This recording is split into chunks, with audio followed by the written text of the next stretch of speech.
Sa kauna-unahang pagkakataon, lumahok o lalahok ang Pilipinas sa isang naval exercise sa India.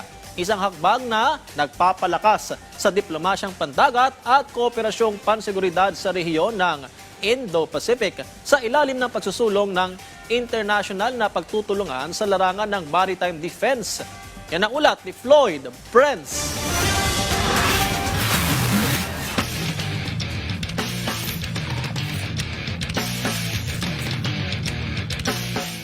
Matagumpay na nakarating ang Philippine Navy Contingent NTG-8 0.5 sa barkong BRP Miguel Malvar sa India para makibahagi sa 3rd Indian Navy International Fleet Review at multilateral naval exercise na ginanap at inoorganisa ng Indian Navy.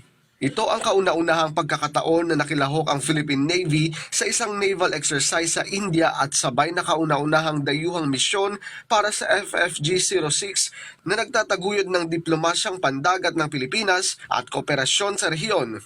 Lalahok ang Philippine Navy contingent sa mga nakatakdang aktibidad tulad ng multinational maritime operations, palitan ng kaalaman sa profesional at international maritime seminar kasama ang mga chiefs of navy, senior leaders, scholar at mga practitioner.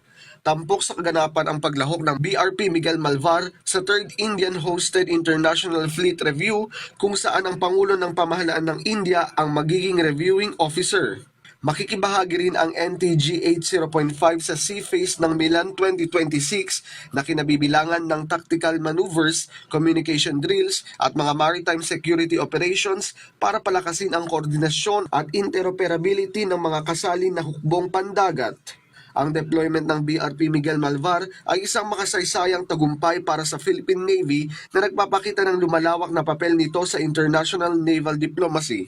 Ang partisipasyon ng Pilipinas sa parehong IFR at Milan 26 ay naglalagay sa bansa sa tabi ng mga pangunahing maritime partners sa isang forum na naglalayong itaguyod ang kapayapaan, katatagan sa dagat at kooperatibong seguridad sa rehiyon ng Indo-Pacific.